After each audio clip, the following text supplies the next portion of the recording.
you have a specific link with France. You've even worked with Claude Nougaro, France Gall, Ibrahim Malouf, a lot of French artists, and you do speak French a little bit.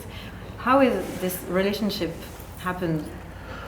Well, you know, the first time I was in France was with Miles Davis. Okay. Yeah. So if you get introduced to France by Miles Davis, it becomes a very special place, you know, because Miles knows Paris, he knows France very well, and France loved Miles Davis. Yeah.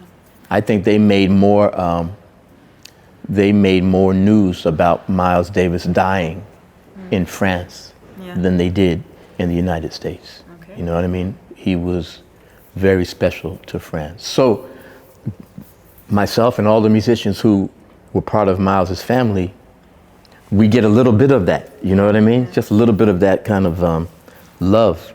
So I started my relationship with France in a beautiful way, and I think that has a lot to do with it. Yeah, okay. And when did you learn speaking French? Was that also because of this particular link? Yeah, j'ai commencé à l'âge de 50 ans. C'est très très tôt dans ma vie, mais c'était un challenge. Oui.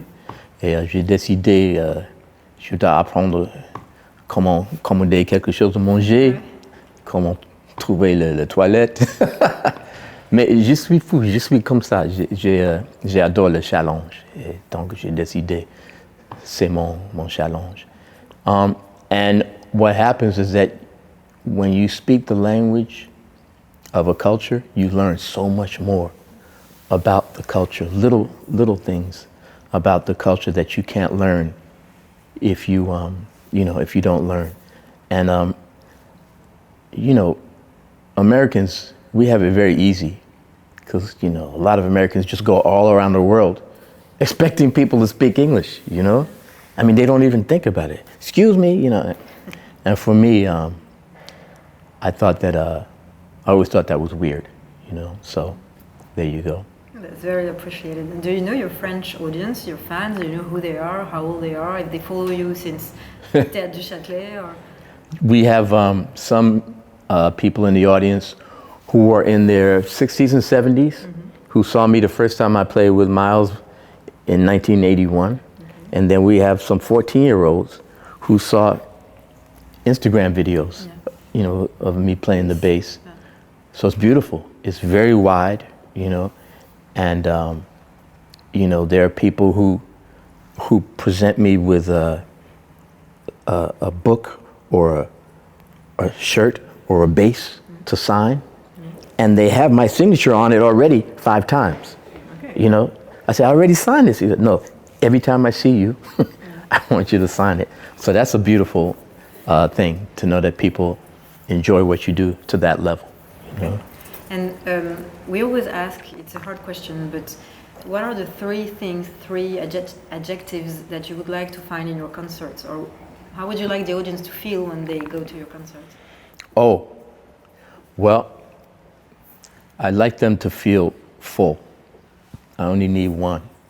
Full. I want them, my dream is to have you feel every emotion that humans feel in one night, from joy to pain to missing someone to mourning someone back to joy. That's what I would love. So is it how you feel on stage when you play? Yes. I would just like people to feel exactly what I feel, which is everything. That's why you're so tired after the concert, because it's not that much energy physically, but emotionally, it takes a lot out of you, Yeah. Okay, thanks. We have just one very quick interview at the end that we call in French le mot de la fin, the ending word. So I'll tell you a sentence and you have to complete just what you do at the end. So, for example, at the end of a concert, At the end of the concert, I go out, usually, and meet the people who just enjoyed the concert. I was a studio musician for 20 years. I never saw the audience. I was just in the studios. I go from this recording to that recording, and then the recordings will go out to the world, and I would be in the studio working on the next thing. And then when I started my own career as an artist, I began to meet the people. And it was incredible to see how far the music went. Like you can play in parts of the world that you didn't even know existed, and people know the music, you know. And people will say, your music got me through this difficult period in my life. One guy came up with his wife, and he said, my wife was in a coma, and I played her your song all over and over again. And here she is.